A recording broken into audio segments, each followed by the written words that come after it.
இப்ப நம்ம இந்த வீடியோல பகுபத உறுப்பிலக்கணம் அத பார்க்க போறோம்.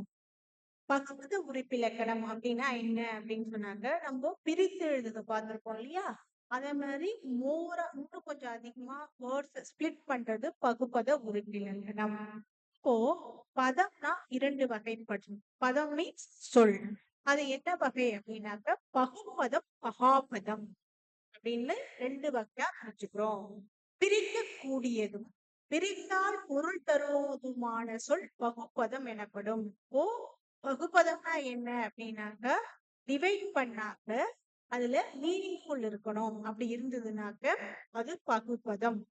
பகாபதம் அப்படின்னாக்க பிரித்தால் பொருள் தராது, பிரிக்க முடியாதது. அப்படிதான் பகாபதம் அப்படின்னு சொல்றோம். இந்த பகுப்பதத்தை பெயர் பகுப்பதம், இணை பகுப்பதம் அப்படின்னு 2ஆ டிவைட் பண்ணிருக்கோம். நெக்ஸ்ட் நம்ம பார்க்க போறது பகுப்பத உறுப்பிலக்கணம். பகுப்பத உறுப்பிலக்கணம் 6 வகைப்படும். அப்படின்னாக்க அது என்னென்ன அப்படின்னு பார்க்க போறோம். பகுதி, விகுதி, இடைநிலை, சந்தி, சாரியை, விகாரம். திருப்பி ரிப்பீட் பண்றேன். பகுதி, விகுதி, இடைநிலை, சந்தி, சாரியை, விகாரம். இப்போ பகுதினா ஸ்டார்டிங் பாயிண்ட், அதான். விகுதினா எண்டிங் பாயிண்ட். இப்போ பகுதி எப்படி வரும் அப்படின்னு சொன்னாக்க, இது ஒரு ஆர்டரா எப்படின்னா, இப்ப படித்தான்னு ஒரு வார்த்தை இருக்குன்னு வச்சுக்கோங்க. எக்ஸாம்பிளுக்கு இதோட ஆர்டர் ஃபார்ம் என்ன? கமெண்ட் பண்ணோம்னா எப்படி பண்ணுவோம்? படித்தான்ங்கிறத எப்படி பண்ணுவோம்? படி அப்படின்னு சொல்லுவோம் இல்லையா? இந்த படிங்கிறதுதான் பகுதி. எப்போதுமே பகுபத உறுப்பிலக்கணத்துல பகுதிங்கிறது எப்படி இருக்கும் அப்படின்னாக்க ஆர்டரா இருக்கும். சொல்லி முதலில் மகாபதமாக அமையும். வினை சொல்லில் ஏவலாகவும் பெயர் சொல்லில் அறுவகை பெயராகவும் அமையும். வினை சொல்லில் ஏவலாக, ஏவல் மீன்ஸ் கமாண்ட். அப்போ அதுல எப்படி இருக்கணும் அந்த வார்த்தை அப்படின்னா கமாண்டிங்கா இருக்கும். நெக்ஸ்ட் நம்ம பார்க்க போறது விகுதி. சொல்லின் இறுதியில் இன்று திணை, பால், எண், இடம் காட்டுவதாகவும் அமையும். விகுதிங்கும் போதுங்க லாஸ்ட் எண்ட்ல எதாவது முடிஞ்சதோ அதை விகுதின்னு நம்ம சொல்லுவோம். அப்ப விகுதிங்கும் போது படித்தான் அப்படின்னு வச்சுக்கோங்களேன். அது லாஸ்ட் எப்படி முடியுது? ஆண் அப்படின்னு முடியுது இல்லையா? அப்ப ஆண்ங்கிறது எதை குறிக்குது? ஒரு ஆண் பாலை குறிக்குது. அதனால அத ஆண் பால் வினைமுற்று விகுதி அப்படின்னு சொல்லுவாங்க. இப்ப படித்தாள் வச்சுக்கோங்க. அது படித்தாள் இருக்குனாக்க அது எப்படி முடியுது? ஆள் அப்படின்னு முடியுது. அப்போ அத பெண் பால் விகுதி அப்படின்னு சொல்லுவாங்க. இப்போ அந்த வேர்டை வச்சுதான் அது என்ன விகுதி அப்படிங்கிறத நம்ம சொல்ல முடியும். அப்போ பாருங்க, சொல்லின் இறுதியில் நின்று திணை என்ன திணை, பால் ஆண் பாலா பெண் பாலா, என் இடம் காட்டுவதாக அமையும். அடுத்தது பாருங்க, இடைநிலை. பகுதி விகுதி இடையில் நின்று காலம் காட்டும். காலம் காட்டுனா அது என்ன டென்ஸ்ல இருக்கு? பாஸ்ட் டென்ஸா, பிரசன்ட் டென்ஸா, ஃபியூச்சர் டென்ஸா? அதாவது இறந்த காலமா, நிகழ்காலமா, எதிர்காலமா அப்படின்னு இருக்கும். இப்ப படித்தான் அப்படிங்கும்போது அவன் படிச்சு முடிச்சுட்டான் அப்படிங்கும் போது அது என்ன டென்ஸ்ல வரும்? இறந்த காலம். அப்போ அதை இறந்த கால இடைநிலை அப்படின்னு சொல்லுவாங்க. அதுவே படிப்பான் இருக்குன்னு வச்சுக்கோங்களேன். படிப்பான் அப்போ வரும்போது ஃபியூச்சர் டென்ஸ், அது எதிர்கால இடைநிலை. அப்போ அந்த வார்த்தையின் இடையில் நிற்கும் காலம் காட்டும் போது அது டென்ஸ சொல்லும். நெக்ஸ்ட் பாருங்க, பகுதியையும் பிற உறுப்புகளையும் இணைக்கும் சந்திங்கிறது என்ன அப்படிங்கறத பார்க்க போறோம். பகுதிகளையும் பிற உறுப்புகளையும் இணைக்கும். பெரும்பாலும் பகுதி இடைநிலைக்கும் இடையில் வரும். சந்தினா என்னங்க? சந்திப்பு அப்படின்னு சொல்றோம். இப்ப என்ன கனெக்ஷன் அப்படிங்கிறது சொல்லக்கூடிய ஒரு வார்த்தை. அப்போ அந்த சந்திங்கிறது எதையும் இணைக்கும் அப்படின்னா பகுதியும் பிற உறுப்புகளையும் இணைக்கும். பெரும்பாலும் பகுதிக்கும் இடைநிலைக்கும் இடையில் வரும். பகுதி வரும், அடுத்தது சந்தி, அடுத்தது இடைநிலை, அந்த மாதிரி வரும். நம்ம மோர் எக்ஸாம்பிள்ஸ் பார்க்கும்போது நம்ம எப்படி வருங்கிறத பார்க்கலாம். நெக்ஸ்ட் பார்க்கறது சாரியை. பகுதி விகுதி இடைநிலைகளை சார்ந்து வரும். பெரும்பாலும் இடைநிலைக்கு விகுதி இடையில் வரும். இப்போ பகுதி விகுதி இடைநிலைக்கு சார்ந்து வரக்கூடியது சாரியை. அதுவே பார்த்தேன் சார்ந்து வருவது சாரியை அப்படின்னு சொல்லி சொல்றது. பெரும்பாலும் இடைநிலை பகுதிக்கு பெரிய வரும். இப்போ வார்த்தை இருக்குன்னா அந்த வார்த்தையில இந்த ஆறுகளும் வரணும்ங்கிற இந்த கட்டாயமும் கிடையாது.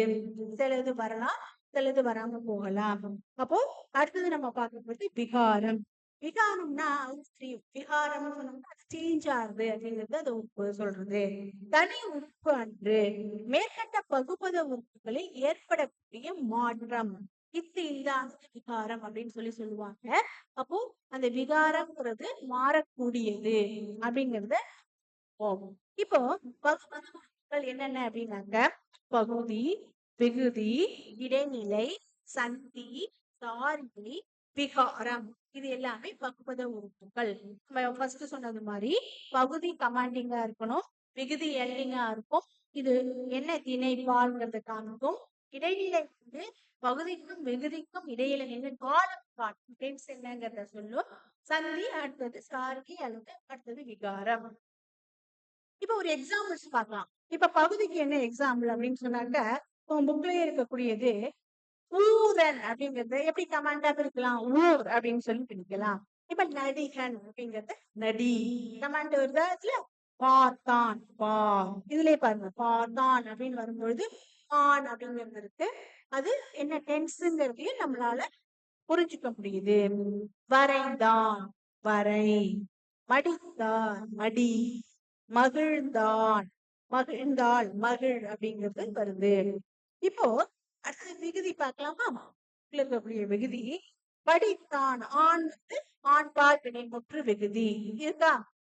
படிக்கும் போதே தெரியுது படித்தான்ங்கிறது சொல்லுது. பாடுகிறாள் ஆள் பெண் பால் வினை முற்று விகுதி.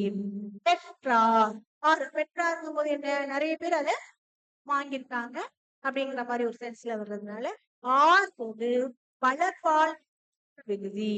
அப்புறம் நீந்தியது நீந்தியது அப்படின்னு நம்ம சொல்றோம்னு வச்சுக்கோங்களேன். அப்ப நீந்தியதுங்கிறது எது மென்ஷன் பண்ணுது, இது ஒரு அகிரிணை பொருள். அப்போ அதனால அது என்ன சொல்றோம், தூ ஒன்றன்பால் விகுதி. நீங்க உங்களுக்கு தெரியல அப்படின்னு சொன்னாங்க ஜஸ்ட் விகுதின்னு எழுதினா கூட போதும்.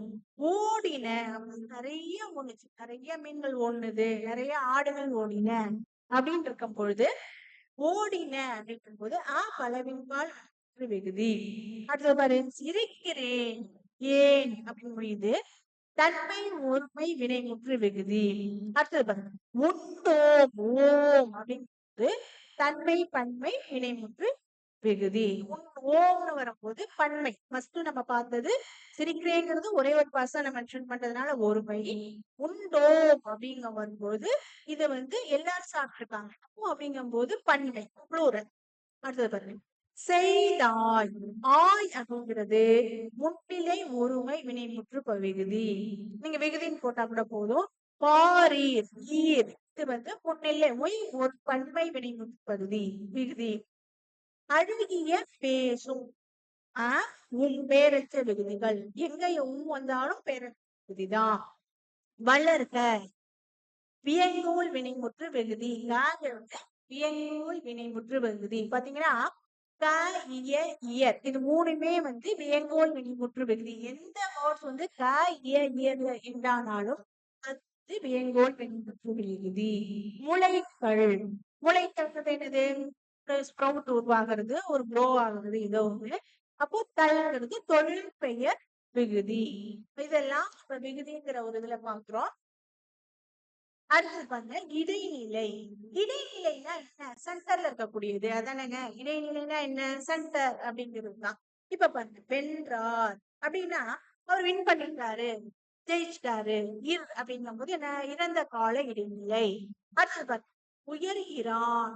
ஓ திரு அப்படிங்கிறது நிகழ்கால இடைநிலை. திரு இன்று ஆனின்று இது மூணுமே நிகழ்கால இடைநிலை. அடுத்தது பாருங்க புகுவான்.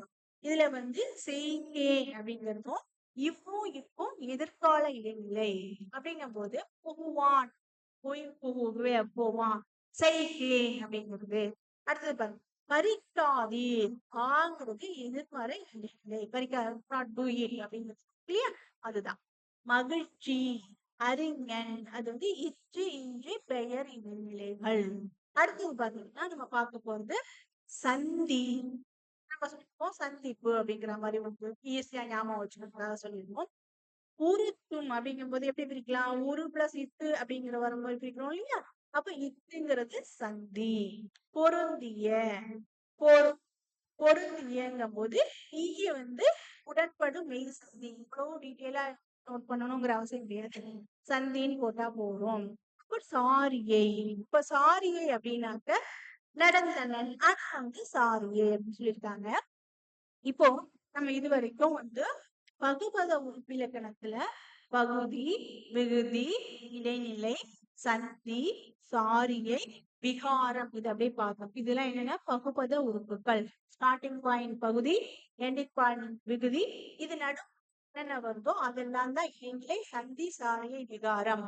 அப்போ ஒரு சென்டென்ஸ்ல பகுபத உறுப்பிலக்கணம் நம்ம பண்ண பொழுது இது எல்லாமே இருக்க வேண்டியங்கிற அவசியம் கிடையாது. பகுதி விகுதி இருக்கும், இடைநிலை சந்தி சார் விகாரத்துல ஏதாவது இருக்கும், ஒன்று ரெண்டு இல்லாமலும் இருக்கலாம். ஓகேவா? Okay, thank you.